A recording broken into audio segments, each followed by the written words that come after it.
Hello and welcome. This is Stephen Violi from the Psychology Webinar Group, and today we have Susan Barry, who is a very experienced telephone counsellor of 10 years, who has been doing counselling for Lifeline and Quitline, and has been a trainer for both of those organisations and a telephone counsellor for them. So we'll go straight into the webinar. Hi, I'm Stephen, and just tonight we're going to launch the new forum, which is at psychwebinars.com/forum, and beside and above you'll also see the links to do the survey. If you could do the survey for us to let us know what you would like more of. And I'll introduce Susan, who has, like I said, 10 years experience, 5 years with Quitline as a smoking cessation telephone counsellor, and 5 years with Lifeline as a volunteer telephone counsellor, training facilitator and presenter. And Susan, how are you going? I'm well, thanks. How's everybody? Now they can hear us, but they can't. They can't answer me. Okay. They can't answer. They can via Twitter and Facebook, and we've had a few questions emailed in as well. Great. So we'll get to them in the Q&A towards the end. Okay. So, yeah, is there anything you'd like to add before we get into it? No. I'll just happy to start. Yep. Okay. No worries. Go for it. Okay. Thanks, Stephen. So, Right. Welcome everybody. So the course objective for tonight is just to sort of gain some insight into what the differences are between telephone counselling and face-to-face counselling, and that's based on my experience, basically, to share some insights on the things that work best for me, and to be able to answer any questions you may have to the best of my ability. I did receive some of the questions through on Facebook, and I'll try to cover those as well. Okay. So included in the course outline tonight is what is telephone counselling, some of the applications for telephone counselling, what I came up with as the advantages and disadvantages. I'm a little bit pro telephone counselling, so it was hard to come up with disadvantages, but what works best for me, some personal reflections, some ideas on self-care, the references that I've used, and then the response to some of your questions. So, what is telephone counselling? So, telephone counselling began as a crisis telephone counselling service many years ago, and back then it was just to reach out to those who didn't have access to mainstream counselling and other help agencies.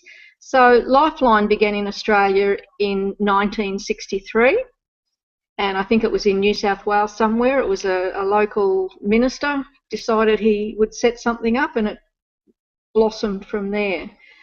Salvo Careline began in 1983, Kids Helpline 1991, and it was often the first point of contact where support could be offered over the telephone, or clients could be referred to the appropriate agencies. So it's since grown to include almost all facets of counselling. So the list of applications for telephone counselling is quite long, really, so I've just picked a few out. Obviously crisis counselling, including suicide prevention, relationship counselling, mental health support and counselling. This counselling line's dedicated to young people, example Kids Helpline, domestic violence lines, financial counselling, gambling lines, alcohol, tobacco and other drugs of dependence, Quitline comes in under there, child health lines, parent support, men's helplines, And I'm aware of a pilot study going at the moment for a cardiac rehab support service, which is really interesting. It's getting in contact with people that have just come out of hospital and just making sure that they're, feeling okay and know what they need to do, and just a bit of support. People are often sort of left on their own once they've left hospital. Okay, so what are the advantages?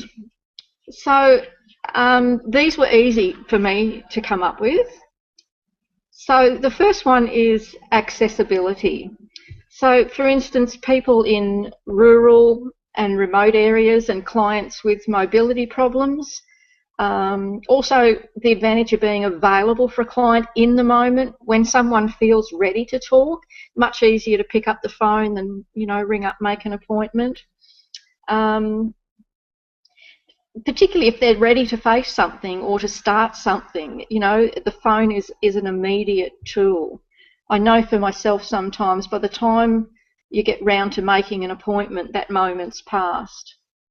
So there's the potential to be available for 24 hours, the convenience for the client and the counsellor. You can run a business from home. The client doesn't need to leave home. They can be in their pyjamas. The increased anonymity, and it has been suggested that the inability of the client to actually see the counsellor increases the client's sense of control. So clients can simply hang up, which is much easier than walking out of a therapy session.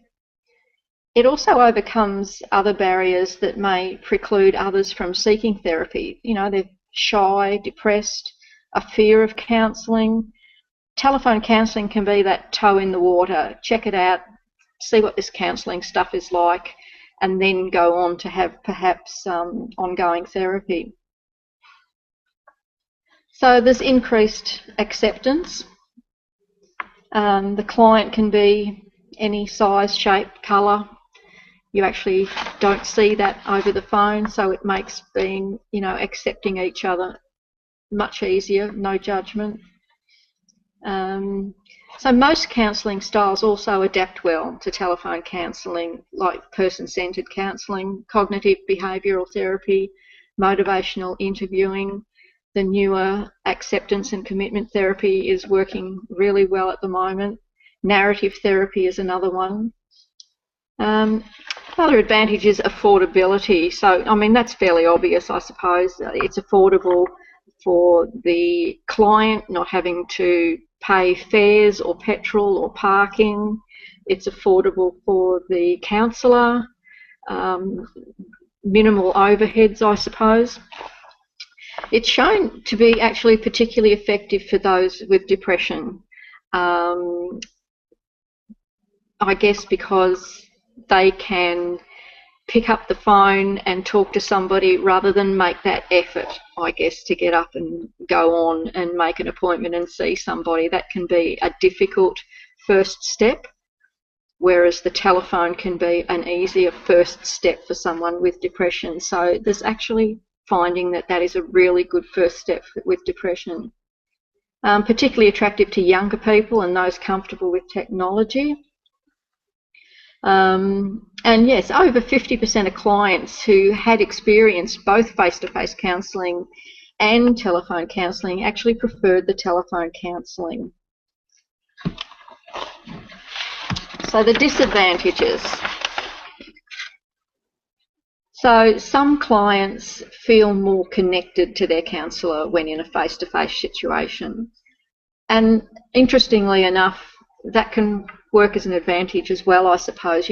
Some clients actually feel more connected over the phone. It's quite an intimate medium. Some clients feel safer expressing emotions in a face-to-face situation.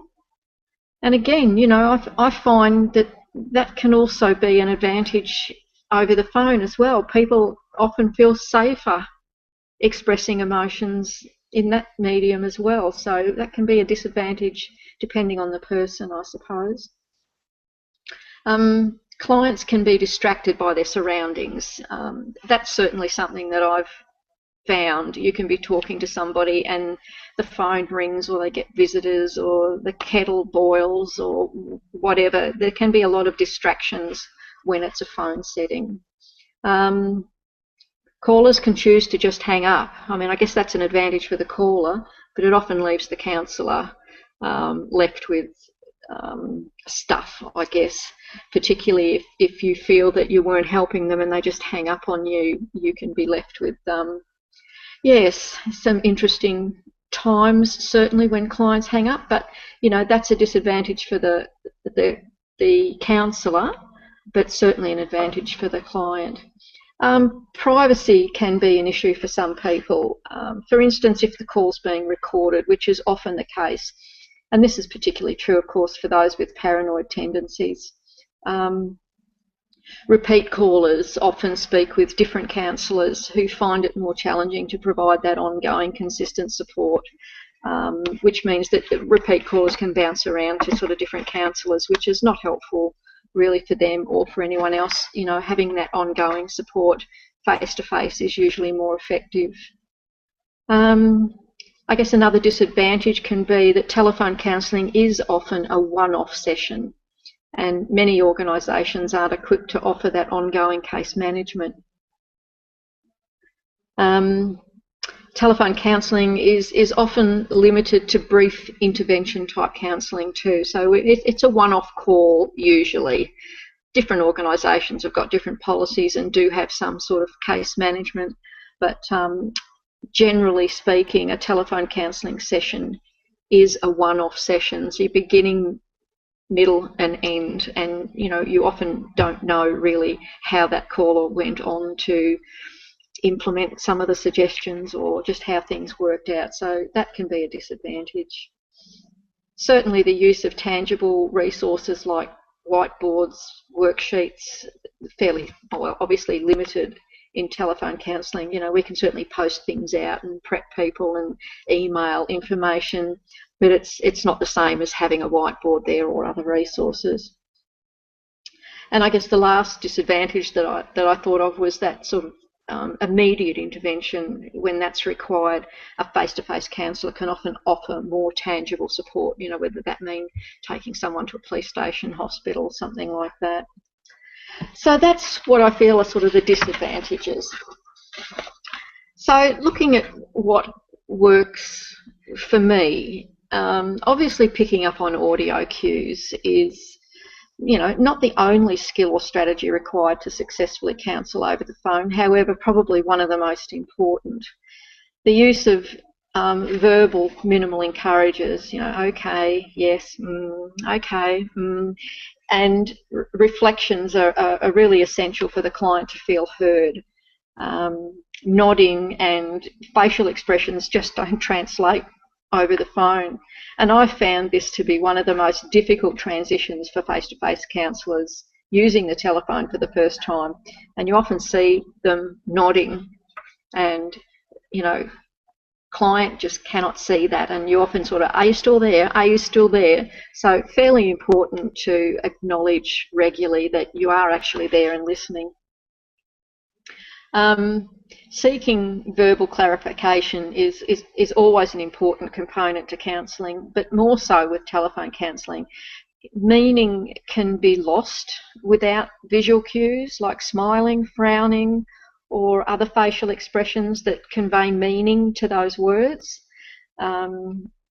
Active listening, being your only medium, becomes more intent. So I found that over the years, the ability to pick up on the subtle use of language, you know, like tone of voice, pace, it becomes really heightened. I can very quickly hear little subtleties in people's voices, and that's something that in time it just becomes more heightened.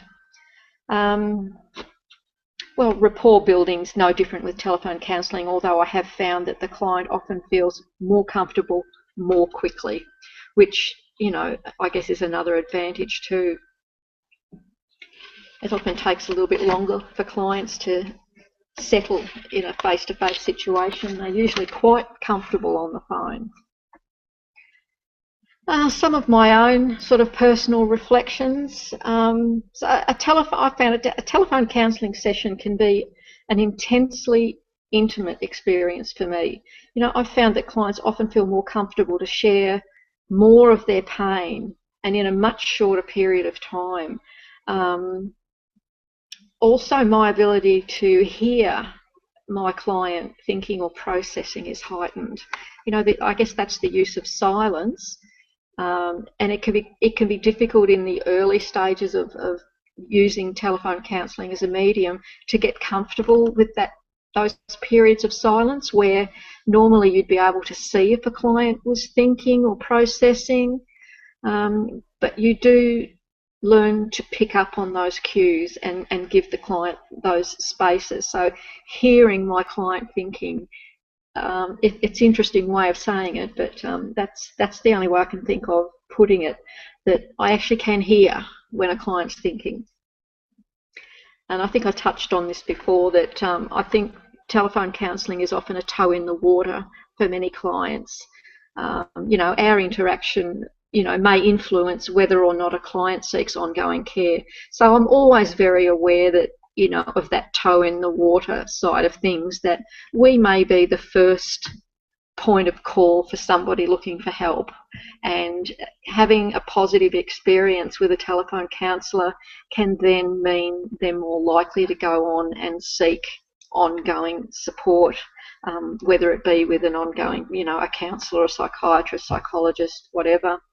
But yeah, something I'm very aware of, that my interaction is often short, one-off, and influencing what that person thinks of counselling. So, yeah. I think I had some questions asked of me about self-care. So it's certainly something that I feel is very, very important. I mean, certainly something to sort of keep in mind. Also, some of the things that can affect your self-care is the client hanging up suddenly and you can't get them back. I mean, that can be quite distressing, particularly if you know that that client is in pain or is really struggling with something and you lose them for whatever reason. There's often no follow-up, so you don't always get a sense of closure with clients. In fact, you very rarely get any closure with clients. You often never ever speak to that person again or know how their life went, whereas in an ongoing face-to-face session you do get a sense of their personal growth and, you know, where things go. And yeah, as I said, a telephone counsellor often only shares a small part of a client's journey, so it is a bit different. Certainly something I enjoy, but not for everybody. If you're not happy about being with your client throughout their journey, telephone counselling is usually just part of their journey. So the next page, you obviously don't want to read all of that, but that's just some of the references of where I got a lot of my information from. Anything that I kind of stated stats on, I've certainly resourced that. Some of the questions that were sent to me prior to the webcast were people wanting to know the differences between face-to-face and telephone counselling.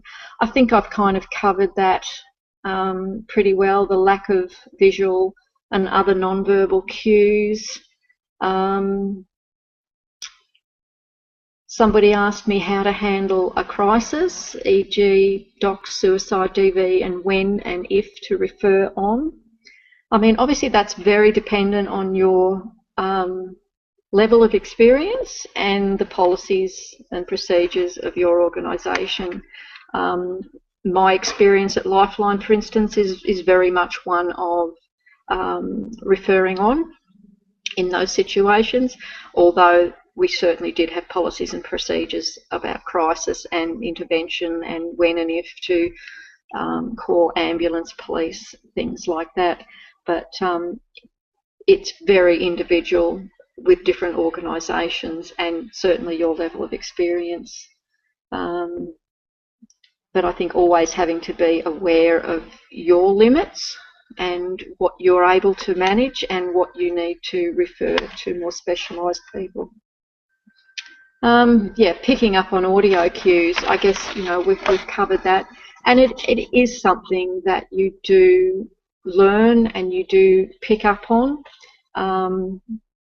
Subtle tones of voice, you quickly know if somebody's angry, sad, perhaps got some sort of mental condition, those sorts of things. You really sort of learn to pick up very quickly.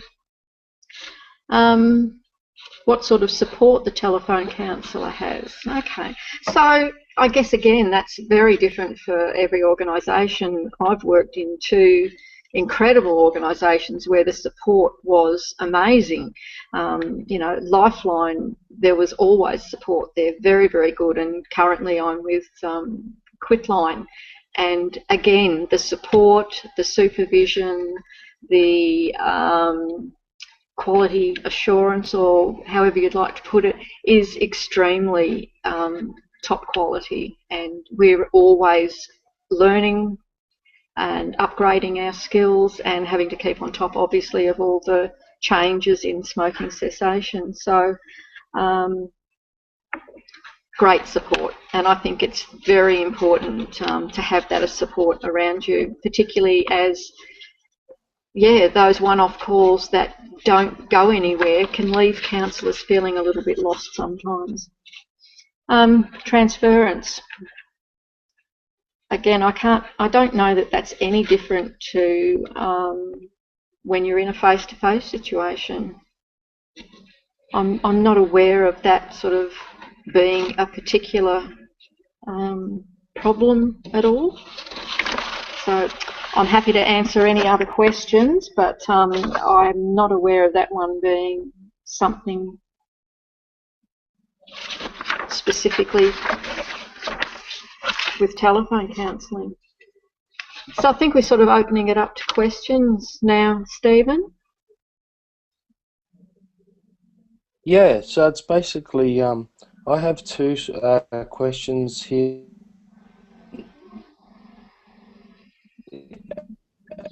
And in what you just went over, one of them was from Malcolm, who asks, what do you do in a situation that is suicidal? Should you alert authorities? So, yeah, it's... Okay, I guess I can only comment... Sorry? Yeah, I can only comment on... Yeah, you can hear me, yep. Yeah, I can. My current situation is we are not equipped to handle a suicide situation. We would certainly listen and acknowledge somebody in that situation and then refer to our current policy is to the 13 Health line, who do have the expertise to deal with a suicide patient. Again, every organisation is going to be different, though. Yeah, that's right. And Fatia asks, how do you know that what you've suggested has been effective or not? Now, I guess that is obviously coming from a call centre type thing as well. Yeah, and to be honest, you don't. Very occasionally, I suppose, if you're actually asking for some feedback from the person, what did you find helpful? What do you think you might try? You hope to get some feedback on how effective that you've been. But at the end of the day, you don't really know. You only have a sense of it. Yeah, that's right. It's a little hard, isn't it, to know if it's only a one-off call. Yeah, and that's what a lot of people do find difficult to deal with in that industry, is that one-off situation and not getting that sort of feedback, I guess. Yeah. Okay. Now, they seem to be all the kind of questions, along those sorts of lines anyway. Okay. So I'll just direct people to, if you'd like to watch a replay for this webinar, it will be available in our forum, and we would love you to fill out the survey, which is beside or above if you're on the mobile watching this. Now, I'm getting some messages through that you possibly can't see the slideshow, but you're hearing it. So the slideshow will definitely be available in the forum if you'd like to see it there, which is at psychwebinars.com/forum. And now, yeah, it doesn't look like there's any other questions coming through at the moment. So I guess we'll wrap it up. It's a little earlier than what we normally do them, but that's okay. The Okay. information was still great. And yeah, is there anything else you'd like to add, Susan? I don't think so. Just thanks for the opportunity, Stephen. It's always nice to share a bit of information out there. I hope people found it helpful. Yeah.